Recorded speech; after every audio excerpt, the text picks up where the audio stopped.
ایک انسانی زندگی ہوتی ہے، اور انسانی زندگی میں عقل کا معاملہ ہوتا ہے، عقل کی حکومت ہوا کرتی ہے۔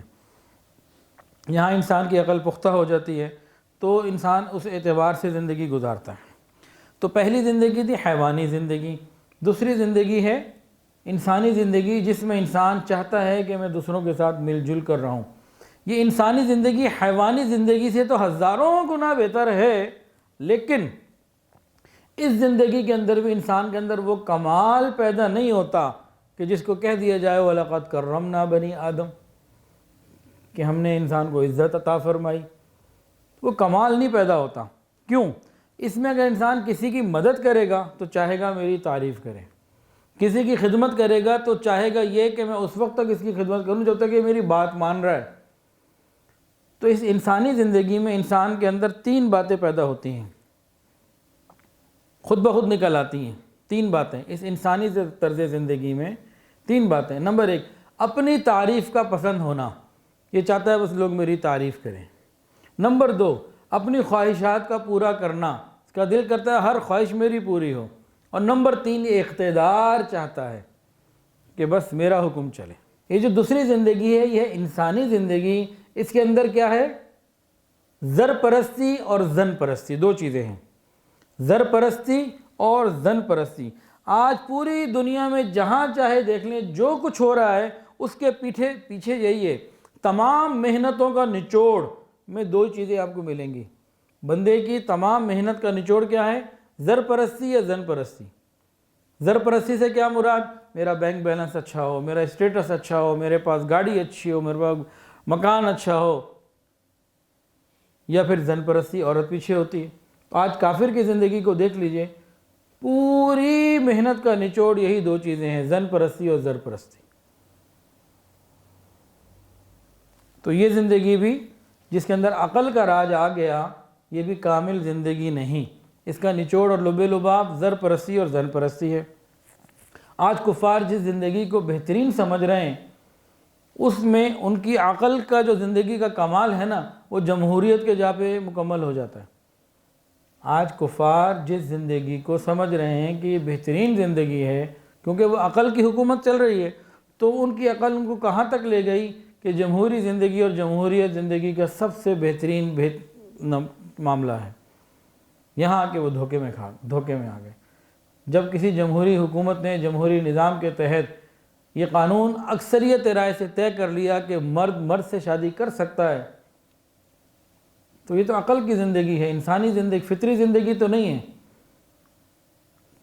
اور قرآن میں اللہ فرماتے ہیں ان تطع اکثر من فی الارض یضلوک عن سبیل اللہ، اگر تم زمین میں اکثریت کی پیروی کرنے لگ جاؤ گے تو یہ تمہیں اللہ کے راستے سے بھٹکا دے گی۔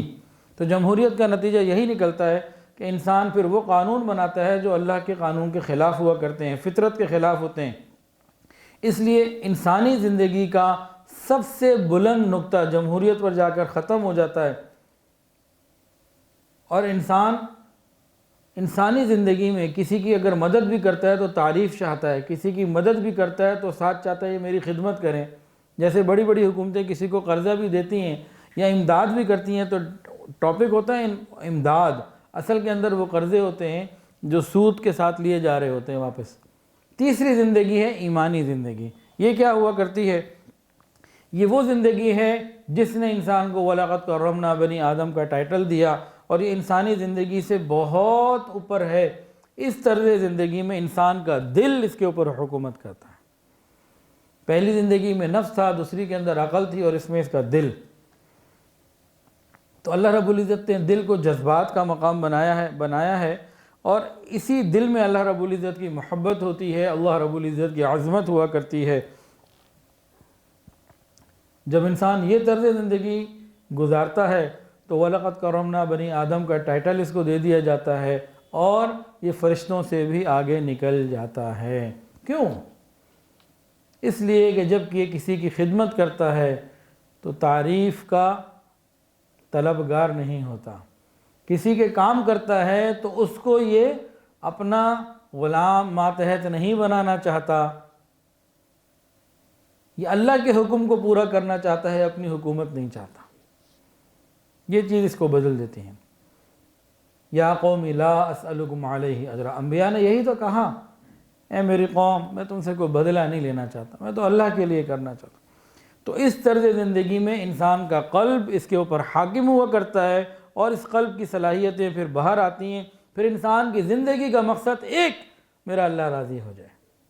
ہر بات کا نچوڑ، ہر بات کے پیچھے ایک ہی ٹاپک، ایک ہی عنوان، میرا اللہ راضی ہو جائے، میرا اللہ راضی ہو جائے، میرا اللہ راضی ہو جائے۔ میں نماز اس لیے پڑھ رہا ہوں کہ میرا اللہ راضی ہو جائے۔ اچھا یہاں ایک چیز اور بتا دوں، پھر اس ٹاپک کو آگے لے کے چلتے ہیں۔ دو چیزیں ہوتی ہیں، ہم اگر کوئی کام کرتے ہیں تو دو چیزیں ہیں۔ ایک نمبر ایک، ہم کیا کر رہے ہیں، بہت امپورٹنٹ ہے۔ نمبر دو، ہم کیوں کر رہے ہیں، یہ زیادہ امپورٹنٹ ہے۔ دونوں چیزوں میں فرق ہے کہ نہیں ہے؟ ہم نماز پڑھ رہے ہیں، جی نماز پڑھ رہے ہیں، کیوں پڑھ رہے ہیں؟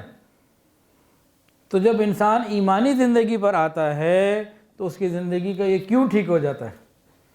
کیا بھی ٹھیک کرنا ہے اور کیوں بھی ٹھیک کرنا ہے۔ کیا ٹھیک کرنے سے کیا مراد کہ بھئی گناہ کے کام نہیں کرنے، اور کیوں ٹھیک کرنے یہ اصل معاملہ ہے۔ ایمانی زندگی میں اس کیوں کو ٹھیک کر دیا جاتا ہے۔ اب ایمانی زندگی جس کے اندر آ جائے اس کے اندر چار صفات پیدا ہو جاتی ہیں۔ آپ نے حیوانی زندگی کو کچھ سنا، کچھ انسانی زندگی کو سنا، اب ایمانی زندگی کو سمجھ لیجئے کہ ایمانی زندگی ہے کیا، وہ چار صفات کون سی ہیں۔ نبی علیہ السلام نے ارشاد فرمایا، ابو داؤد شریف کی روایت ہے، من احب للہ وابغض للہ واعطى للہ ومنع للہ فقد استکمل الایمان او کما قال علیہ السلام۔ فرمایا کہ جس کے اندر ایمان کامل ہو جاتا ہے، یہ چار چیزیں جس کے اندر آ جاتی ہیں اس کو ایمان کامل اللہ دے دیتے ہیں، کہ جس سے محبت کرے گا اللہ کے لیے، کسی سے بغض رکھے گا تو اللہ کے لیے، کسی کو کچھ دینا ہوگا تو اللہ کے لیے، کسی کو نہ دینا ہوگا تو اللہ کے لیے، چاروں کام اللہ کے لیے ہیں، بس اللہ ہی اللہ۔ زندگی کا مقصد بس اللہ کو راضی کرنا۔ الحب فی اللہ کا کیا مطلب ہے؟ کہ اللہ کے بندوں کے سے محبت اللہ کے لیے ہو۔ الحب فی اللہ کا مطلب کیا ہے؟ کہ اللہ کے بندوں سے محبت ہو لیکن اللہ ہی کے لیے ہو، نفس کی خواہشات کی وجہ سے نہیں، مال کی وجہ سے نہیں، عہدے کی وجہ سے نہیں، فقط اللہ کے لیے محبت ہو، اللہ کے بندوں سے۔ یہ ہے اصل محبت۔ جیسے یہ محبت ہماری یہاں پیسے تو نہیں تقسیم ہو رہے ہیں، بس یہ اللہ ہی کی محبت ہے۔ اور یہ کہاں سے ملی؟ بھئی اپنے بڑوں سے ایک سلسلہ چلا آ رہا ہے، تو یہ محبت اللہ کے لیے ہوتی ہے۔ اس کی جو بہترین مثال ہے نا اس کائنات کے اندر، وہ کون سی ہے؟ جب رسول اللہ صلی اللہ علیہ وسلم ہجرت کر کے مدینہ طیبہ تشریف لائے تو ایک مہاجر ایک انصار، ایک مہاجر ایک انصار، بھائی بھائی بنا دیا، بھئی تم اس کے بھائی، تم اس کے بھائی، تم اس کے بھائی، تم اس کے بھائی۔ انصار مدینہ نے پتہ کیا کیا؟ جس کے دو گھر تھے کہا ایک میرا ایک آپ کا، کاروبار تھا آدھا آپ کا آدھا میرا، مال تھا آدھا آپ کا آدھا میرا، حتیٰ کہ یہاں تک بھی ہوا ایک نے کہا کہ جی میری دو بیویاں ہیں، آپ جس کو چاہتے ہیں میں اسے طلاق دیتا ہوں، عدت کے بعد آپ اس سے نکاح کر لیں۔ ایسی مثال کائنات اور کوئی تاریخ انسانی میں کہیں نہیں مل سکتی جو وہ ملی، کہ بس اللہ کے لیے کرنا۔ انہوں نے ایسی زندگی گزاری، رحماء بینہم، آپس کے اندر بہترین، ایک دوسرے کے ساتھ خیر خواہ، ایک دوسرے کا خیال کرنے والے۔ اللہ رب العزت نے ان کی تعریفیں بیان فرمائی۔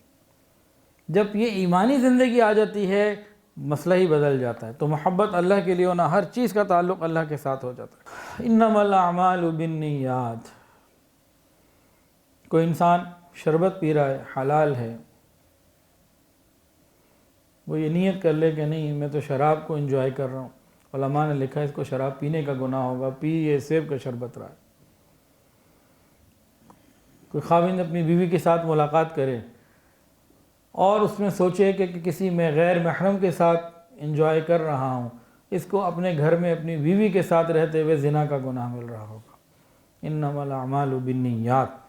تو ایمان وہ نعمت ہے جو عمل سے بھی کھوٹ کو صاف کر دیتی ہے، نیت سے بھی کھوٹ کو صاف کر دیتی ہے۔ یہ ایمانی زندگی ہے، اللہ ہمیں یہ عطا فرمائے۔ تو وہ کیا تھا؟ بغض فی اللہ کے اندر نا موبائل فون کو بھی شامل کر لیجئے۔ موبائل فون سے بھی اللہ کے لیے دشمنی ہونی چاہیے، اس کے غلط، حرام اور ناجائز استعمال سے۔ نامحرم سے ہم ناراض ہیں اللہ کے لیے، ہمیں کیا کرنا ہے اس سے باتیں کر کے؟ البغض فی اللہ۔ اور تیسری بات وَأَعْطَى لِلَّهِ، کسی کو دینا ہو تو اللہ کے لیے دینا۔ صحابہ کرام کے بارے میں آتا ہے کہ صدقہ کرنا ہوتا، راتوں کو جا کے صدقہ کرتے، دروازوں کے اندر ڈال دیتے، بوریاں رکھاتے دروازوں کے باہر، کسی کو پتہ ہی نہ چلتا کون رکھ کے چلا گیا، اور لوگوں کی ضروریات پوری ہو جایا کرتی۔